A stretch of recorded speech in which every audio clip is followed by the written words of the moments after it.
So for 17 years, I have worked consecutively in nonprofit, higher education, and also as an advisor for multicultural education and diversity and inclusion. Why do I tell you that? What does it mean? It means that I have seen every form of discrimination that you could possibly see impact people in their everyday lives related to their identity.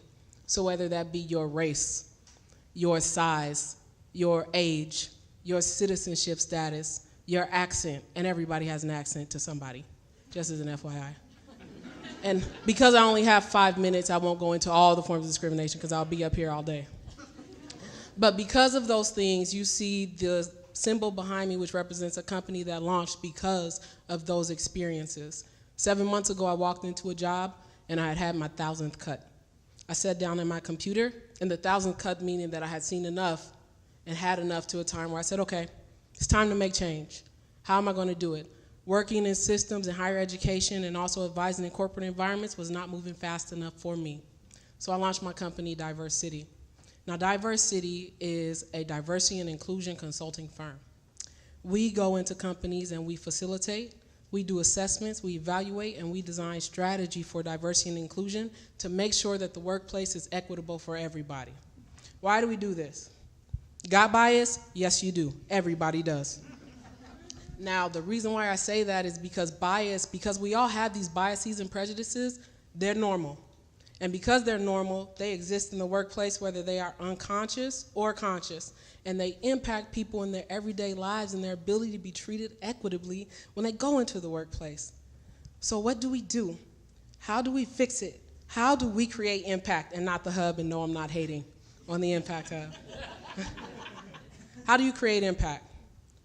One of the things that we look at are pressure points in the company. Well, what does that mean? That means that we run assessments or doing assessments to say, where does discrimination exist in your company?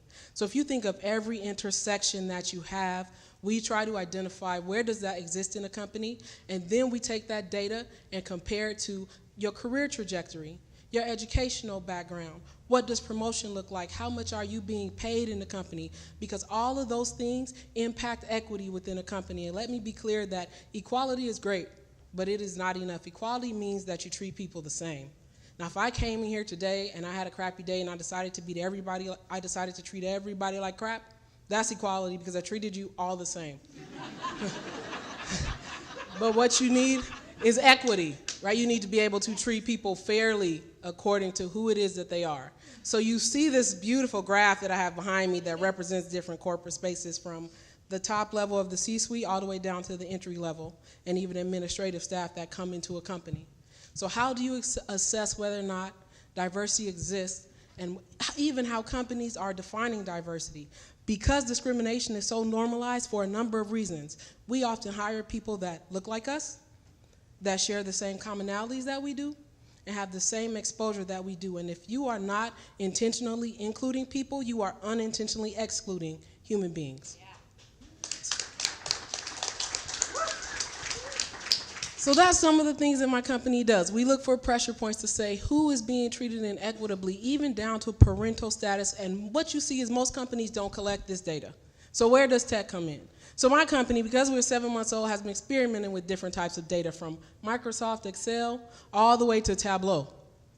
And we are trying to figure out what is the best software out there to help us assess where discrimination exists in companies. Because even very modern and up-to-date tech companies that are kicking some major ass don't capture that kind of data consecutively. It's usually race and gender. And when you see companies release the numbers on that tech, that's what you see. And that's great. And those are two historically stigmatized identities in which data that you should capture to see where diversity is in your company. But it's not the only form of data that you should be capturing when it comes to equity and equality in your workplace. So what does success look like? For me, I want to say a couple of things. I see people in software like, oh, she's looking for software. I'll make sure I do a beeline to her after we get out of here. Yes, I am. I am looking for a data visualization and analysis, some sort of platform to help me assess those things. And I think that somebody said it, or somebody already said it when they came up here, and they talked about including women in tech and people in tech. And what does it look like to be an ally? How do you make sure that when you go into your companies, when you walk into business tomorrow, How are you assessing diversity and inclusion? How are you measuring it? How are you supporting it? And what does it look like? If you look around a company and everybody in that company looks like you are not doing diversity right. And I'm going to say that because that is a huge commonality in Seattle. Also, I was like, I didn't even get the 1 minute finger from all the people in the audience. Oh. All right, so if you want to have more conversations about diversity and inclusion, what it should look like in your company and how you want to assess it, make sure that you come see me at the end of the event. Thank you. Yeah.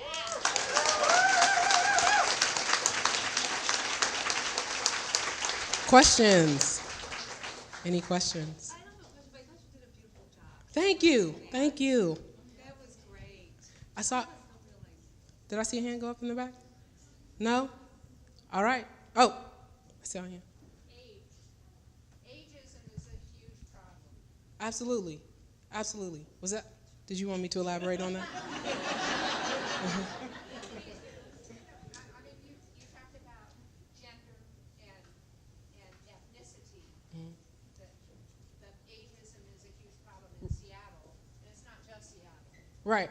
Well, since I have time, I go off on a little tangent. Ageism is a huge problem, and not just before the elderly, but also for youth. I mean, if you think about it, we exist in an educational system that socially categorizes people according to their age, right? So from the time that children get into school until when they become adults and even get into the workforce, ageism is a huge intersection that is an issue. I mean, you even had to have a law to protect people that are age 40 and above to get equality in the workforce. So yes, I do agree with you.